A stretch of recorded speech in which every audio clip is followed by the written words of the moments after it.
What's going on, everyone? Welcome to another episode of 100 Yards Football Sports Talk Radio. I'll be your host and producer this afternoon, Logan Landers, and joining me to do a 2025 Baltimore Ravens draft class recap, co-founder here of 100 Yards Football, the football encyclopedia himself, Vincent Turner. Vincent, how you doing on this a little bit soggy and rainy Wednesday afternoon here in the Peach State?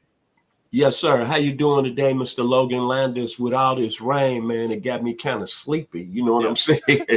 It's dreary outside, and it's rain. Supposed to be rainy the next 3 days here in the Atlanta metro area. But hey, man, I'm ready to go. Ready to talk about the 2025 Baltimore Ravens draft class. All right, and I know you got some great insight, but before we get into it and talk about all the great players that were selected from Baltimore, guys, if you enjoy the episode, please like, comment, share, and subscribe. We go live each and every single week here on the channel, Facebook and YouTube. Also go and download our podcast. Thanks to the Believe Podcast Network, available on all streaming platforms like Spotify or Apple Podcast or anywhere else you enjoy listening to your podcast. You can find us over there, just audio versions of all of our shows we do here each and every single week. So, Vince, I'm going to hand the ball off to you and give me your thoughts on the Ravens draft class now that we've had a little bit of time since the 2025 class has been put in. And what are your thoughts now looking at this Ravens team and how they're going to look this upcoming season with all these new players? Well, my overall grade for the Baltimore Ravens was a B+. I like what they've done with their first 3 picks. They picked up Malachi Starks. Going to be excited to see how he's going to team up with Mr. Kyle Hamilton and Mr. Marlon Humphrey in that outstanding secondary the Ravens had. Then Mike Green out of Marshall, the edge rusher who fell into the second round. A lot of people had a first-round grade on him, but they said there was some character concerns that I didn't even know about leading up to the draft of Mr. Green. But he's a guy that's going to play in that Baltimore defense, and you know he's going to be motivated. You know he's upset. Did you see him on draft day when you selected in the second night? How he looked? He was very emotional and was crying. And you know what that means? I'm going to prove to somebody who didn't draft me because I lost a lot of money. And then I like Emory Jones, tackle out of LSU. It's going to really help the Ravens from my outstanding point in running the football, which, hey, they don't really need help because they got Derrick Henry and Lamar Jackson. Very good football player, played opposite of Will Campbell. So I think the Baltimore Ravens had a very excellent draft. They drafted for needs, and they got 3 players that's going to be an impact in their team this year. Back to you, Mr. Landers. Yeah, I like this Ravens class. I thought they did a really good job. They hit on all the spots I think they needed to going into the draft. And you could tell early on, right, they were very defensive-minded because just, whenever you think of the Ravens historically, you think of their defenses, right? You think of how they can just go out there, impose their will, and like I said, lay the wood and get turnovers, so on and so forth.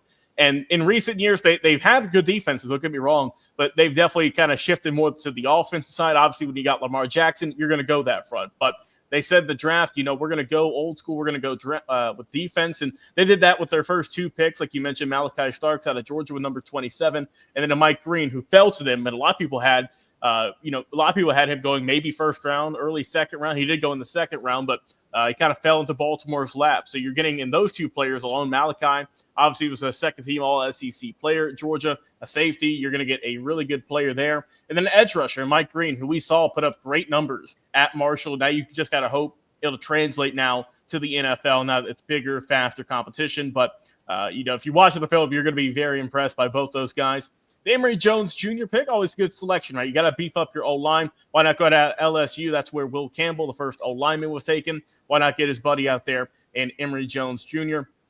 Like I said, really good versatile lineman. He's going to be up there, early on in the season and provide some good work there for Lamar Jackson and company. Looking at just kind of the later portions of the draft, right? Rounds kind of 4 through 7, just kind of taking a look at them.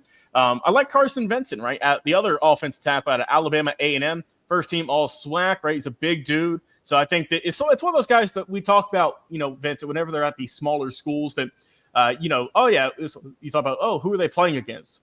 But for someone to dominate, that means that you're the best of the best. It don't matter where you play, that you can dominate, and that's what Carson Vincent did out there at A&M. I like, now that we can look back at it, the Tyler Luke pick makes a lot of sense. They cut Justin Tucker earlier this week, so now they've got the heir apparent, hopefully, in Tyler Luke, kicker out of Arizona. And also Vincent, he's the first ever kicker drafted by the Ravens in their history. So Making a little bit of a note here. And then you mentioned LeJohntay Wester, the Colorado wide receiver, good player there. Also like the Aeneas Peoples pick, the defensive tackle there out of Virginia Tech. And then you got some guys and Robert Longerbeam and Garrett Dillinger, guys who were drafted late round 6 and also in round 7, guys who for Longerbeam, he led the Big Ten in pass breakups, right? So he can get it done there. He's good with a ball hawk. And then for Dellinger there, he's a big guy in the O-line. Hopefully he can get some good work in and provide some depth, at least early on in his career. But I agree with you. I think that Baltimore, I'll give them a B+. I'm not saying that they stole the draft. They had the best draft ever. I like their overall selections. As you can see on the screen, they got a lot of guys here. So you're hoping that, the majority of them can hit, that they can help out. But I thought at least in the early mock draft or in the early rounds, kind of rounds 1 through 4, give or take, that they really kind of stole the show there. I liked it, some of the later round additions, but I thought Baltimore looks good, and they already have a really good team on paper. You didn't need to add a whole lot, but I thought that with what they did add, that it's going to help them out tremendously in the upcoming 2025 season. And, they hope for even further than that. But, Vincent, let's go with your final thoughts here. Any other thoughts on these draft picks here for Baltimore before we end out the show today? As I said, I give the Baltimore Ravens a B+ with their draft. Hopefully, Malachi Starks and have a career like the young man out of the U, Mr. Ed Reed, Hall of Famer. Back to you, Mr. Landers.